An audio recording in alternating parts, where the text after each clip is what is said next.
노래가 바뀌었죠. 뭐 바뀐다고 해봐 두 노래밖에 없습니다. 총각뱃사공과 이 꽃보다 남자의 주제곡인데요.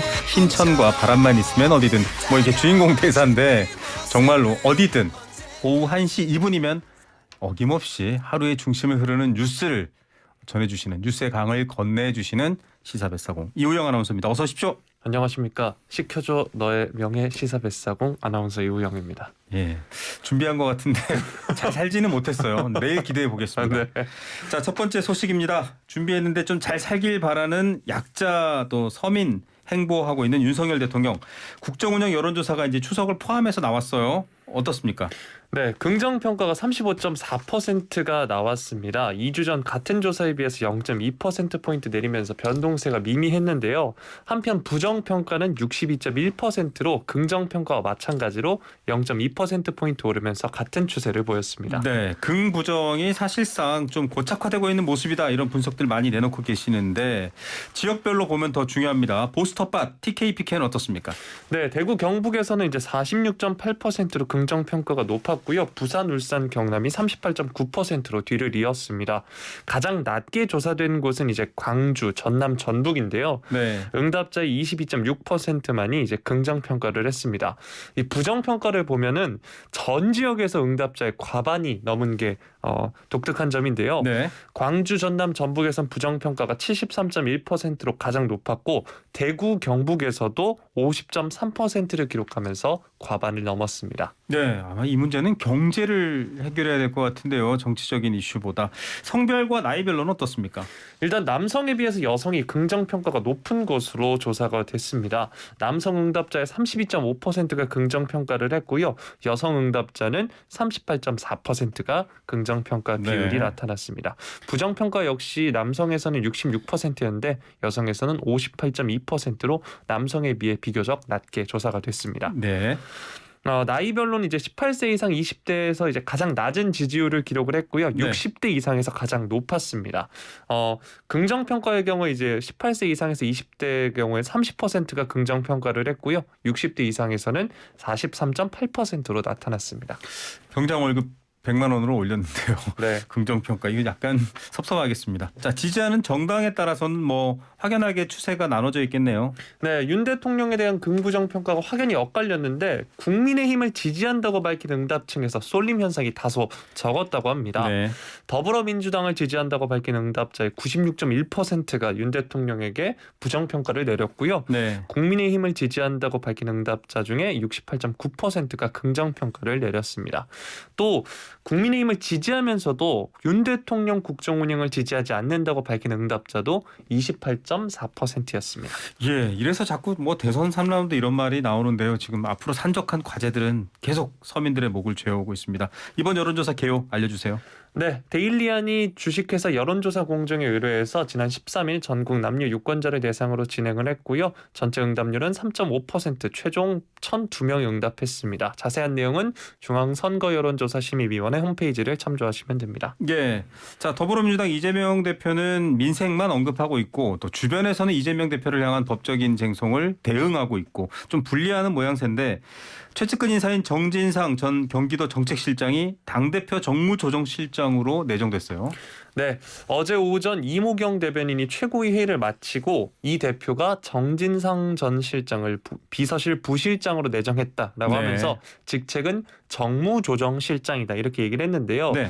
이 정 실장이 이 대표와 10수년간 동고동락을 했습니다. 성남시에도 그렇고 경기도에서도 그랬는데요. 네. 성남시, 경기도 둘 다 정책실장을 지냈습니다. 그래서 이 대표의 복심으로 불리는데요. 네. 현재 이제 의원실에 있는 김남준, 김현지 보좌관과 함께 성남 경기라인 핵심 3인방으로도 불리고 있다고 합니다. 네, 성남시, 경기도를 거쳐서 계속 함께 걷고 있는 사람들인데 이분이 중요한 역할을 대선 때도 맡았다고요. 네, 지난 대선 때도 중요한 역할을 맡았습니다. 선대위 비서실 부실장을 맡아서 당시 이제 이 후보의 이제 메시지 전략, 뭐 정무 전략을 후방에서 관리했다고 하는데요. 이번에 이 정 실장을 정무총괄력에 배치한 것을 두고 자신을 둘러싼 사법 리스크에 맞서서 최전선에서 뛰어달라는 주문으로 읽히고 있습니다. 네. 여권 그러니까 국민의힘 측에서는 여전히 이 정 실장을 대장동 키맨으로 주목을 하고 있고요. 네. 검찰도 이제 정 실장을 수사선상에 올려놓고 있는 상황에서 이를 정면 돌파하겠다 이런 식으로도 해석이 되고 있습니다. 그러니까요. 지금 수사의 칼끝이 향하는 사람들인데 그분들을 또 핵심 보직에 임명한다라는 것 자신감으로 본다 이런 해석이 있군요. 메시지, 정책 등을 두루 담당하는 정무조정부실장에도 역시 비슷한 같은 경험을 가지신 분들이 내정됐나 봐요. 네, 또 맞습니다. 또 주요 당직의 마지막 퍼즐이었던 수석 사무부 총장에는 신 이재명계라고 불리는 김병기 의원이 앉았는데요. 네. 이 지도부 몇 년을 보면 이 대표 측근 인사들이 많다고 합니다. 네. 취임 사흘 만인 지난달 31일에는 이제 사무총장의 조정식 의원을 기용한 것을 두고 이제 네. 친이재명 체제 신호탄이다 이렇게 이야기가 나왔는데요. 또 정책위의장에 유임된 김성환 의원 역시 대선을 거치면서 친이재명계로 거듭났고요. 이외에도 친명계가 전진 배치됐다는 평가가 나오고 있습니다. 네. 김남국, 김병욱 오래전부터 같이 또 목소리를 함께 냈던 분들도 있습니다. 지금 이제 이재명 의원과 같이 호흡을 많이 맞춘 분들 말고 이른바 우리가 비명 이렇게 불리는 분들은 좀 불만이 있을 것 같기도 해요. 네, 가뜩이나 이제 최고위 구성도 보면 고민정 의원을 제외하고는 친명계 일색인 상황이다 보니까 새 지도부를 둘러싼 다양한 목소리가 이제 가로막히는 것 아니냐 이런 지적이 나오고 있는 건데요. 최고위가 당내 상설위원회에 친문계 의원들을 두루 배치한 것은 이러한 우려를 그나마 반영한 것이다 이런 해석도 나오고 있습니다. 네. 또 최고위 정무직 당직자 임명안을 보면 국민통합위원회랑 국제위원회 위원장에 친문 핵심이라고 할 수 있는 홍영표 의원, 황희 의원이 각각 배치가 됐습니다. 네. 이외에도 여러 인사들이 있죠. 네, 아울러서 윤석열 정권 정치탄압대책위원회 상임고문 5명 명단에는 비이재명계 고민정, 설훈, 전해철, 송갑석 의원이 이제 이름이 올랐고요. 이외에도 살펴보면 소상공인위원장에 민병덕, 이동주 의원, 그리고 여성정치참여확대위원장에 송옥주 의원을 각각 임명했습니다. 네, 정치탄압대책위원회 위원장은 문재인 정부에서 법무부 장관을 했었던 박범계 의원이 맡고 있죠. 세 번째 소식으로 넘어가 보겠습니다.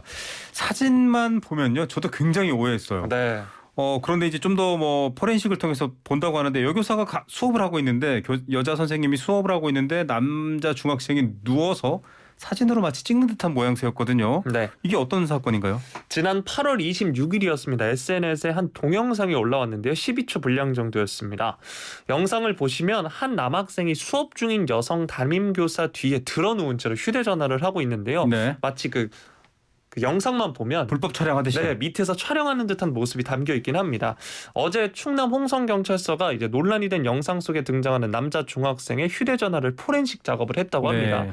그런데 이제 교사를 무단 촬영한 흔적은 나오지 않았다고 밝혔는데요. 다만 경찰 측은 아직 수사가 마무리되지 않았다면서 말을 아꼈습니다. 촬영이 안 돼도 좀 모르겠습니다. 제가 좀 올드한 세대인가 이해가 잘 안 됩니다. 선생님이 수업하고 있는데 교단 뒤에 누워서 핸드폰을 만지고 있는 것도 이해가 안 되는데 학교 측 해명은 어떤가요? 네, 논란이 커지자 학교 측은 평소 학생들이 교사와 격이 없이 지내다 보니 벌어진 일이라고 해명을 했는데요. 도교육청 관계자도 영상에서는 학생이 누워있는 것처럼 보이지만 스마트폰 충전을 위해서 교단 앞으로 잠깐 간 것으로 전해 들었다. 네. 선생님도 교권 침해를 받지 않았다고 주장했다 이렇게 설명을 했습니다. 그러면 교권보호위원회는 열리지 않습니까? 네, 해당 학교가 이제 교권보호위원회를 연다고 했는데요. 위원회가 이제 보면은 이제 처음에 영상에 등장하는 학생 그리고 네. 이를 촬영해서 SNS에 올린 학생 그리고 또 우통을 벗고 수업받은 학생 총 3명을 대상으로 진행을 했다고 합니다. 네. 오늘 이제 결과가 전해졌는데요. 2명에게는 중대 조치를 내렸고 1명에게는 낮은 수위 조처를 내렸다고 합니다. 네. 이 징계 내용은 구체적으로 밝혀지진 않았는데요. 징계는 사회봉사, 심리치료, 출석 정지, 학급 교체, 전학, 퇴학 등으로 다양합니다. 자, 이게 충남에서 일어난 일인데 다른 지역도 마찬가지겠습니다만 이제 학생들이 좀 교육 활동을 침해, 수업을 방해, 교사의 어떤 권한이라든지 책임에 대한 도전 이런 것들이 많이 일어나나요? 네, 이게 충남 기준으로 2018년부터 지난해까지 꾸준히 이제 증가세를 보이고 있습니다. 네. 교육청 관계자는 학교 측 조치에 대한 정확한 내용은 인권 보호 차원에서 알려줄 수 없다고 했고요. 교권 보호와 교권 회복을 위해 노력하겠다 이렇게 말했습니다. 수업 시간에 학급에 있는 모든 이제 저 고등학교 때는 이제 정말 속옷만 입고 수업을 한 적이 있었는데요. 왜 그러냐면 에어컨이 없던 시절이어서 너무 더워서 선생님들이 직접 학생들한테 얘들아, 물론 네. 남자 선생님이셨습니다만 이제 이런 것과 별개로 수업 중에 정당한 이유 없이 이렇게 우통을 벗거나 이런 행동들은 교육의 문제인지 우리 모두가 생각해봐야 될 문제인지 참 걱정됩니다. 마지막 소식으로 넘어가 보겠습니다. 14호 태풍 난마돌 한반도 쪽으로 북상해서 좀 걱정했는데 방향 바뀌었나요? 네, 기상청에 따르면 오늘 오전 3시 기준 태풍 난마돌이 일본 오키나와 동남동쪽 약 1260km 해상에서 시속 10km 속도로 서북 서진 중이라고 했습니다. 네. 19일 오전 3시쯤에 이제 일본 가고시마 북서쪽 해상까지 북상할 것으로 관측이 되고요. 규슈 지방으로 상륙을 하고 일본 혼슈 서쪽 지방을 관통한 뒤에 동해로 빠져나갈 것으로 예상되고 있습니다. 예, 일본 쪽을 통해서 아예 좀 멀리 빠져나가게 되는 거고요. 다만 이제 지난번에 또 왔던 태풍도 그렇고요. 이렇게 뭐랄까요, 멀리 있지만 영향을 미치잖아요. 특히 남부 지역에는. 네, 제주 등 일부 지역에 영향권에 들 예정인데요. 제주 서귀포를 시작으로 한반도에도 영향을 줄 것으로 보입니다. 제주와 남해안이 이제 오늘까지 풍속이 시속으로 따졌을 때 35에서 60km인 강풍이 불겠고요. 다른 지역에서도 시속 기준으로 55km 내외인 거센 바람이 부는 곳이 있다고 합니다. 그래서 보면 남해상에 이제 바다에는 풍랑주의보가 발령된 곳이 많고요. 네. 제주 남쪽 바깥 먼바다와 남해 동부 바깥 먼바다의 경우에는 풍속도 이제 강하게 불고 물결도 2에서 4m로 매우 높게 일 거라고 기상청은 얘기했습니다. 네, 주말 멀리 이동하고 있거나 또 가족이 제주나 남부에 계시는 분들은 이 기상 정보 잘 확인하셔서 서로 확인해 주시기 바라겠고요. 지난번 태풍 흰남노도 그렇고 이게 태풍 덕분에 다른 나라의 말들을 조금 배우는 것도 참 재미있습니다. 난마돌은 어느 나라 겁니까? 네, 일단 흰남노는 그 당시에 전해드리고 라오스 이제 네. 국립보호구역이라고 전해드렸었는데 난마돌의 경우에는 이제 미크로네시아에서 제출한 이름입니다. 네. 2016년 유네스코 세계유산에 등재된 미크로네시아의 이제 유명한 유적지의 이름이다. 이렇게 전해지고 있습니다. 역사적인 이름을 많이 하고 있군요. 자, 다행히 영향을 주지 않았는데 뭐 무이파도 지나갔고요. 또 무르복 얘기도 나왔었죠. 네, 이제 11호 태풍이 흰남노였고요. 12호 태풍 무이파 그리고 13호 태풍이 무르복인데 12호 태풍의 경우에 이제 중국 쪽으로 이제 지나갈 것으로 전망이 되고 있고요. 네. 13호 태풍 무르복은 이제 일본 도쿄 북동쪽 부근 해상에서 소멸될 것이다. 이렇게 내다봤습니다. 자, 다음에 오는 태풍 이름을 지을 수 있다라고 한다면 어떤 태풍 이름을 지어보시겠습니까? 살살로 하겠습니다. 살살. 네. 괜찮네요. 네. 쉽고. 네. 태풍이 살살 오길 바라면서 좀 뉴스도 마음을 살살 다뤄주길 바라는 시사베사공 이우영 아나운서였습니다. 안녕히 가십시오. 고맙습니다.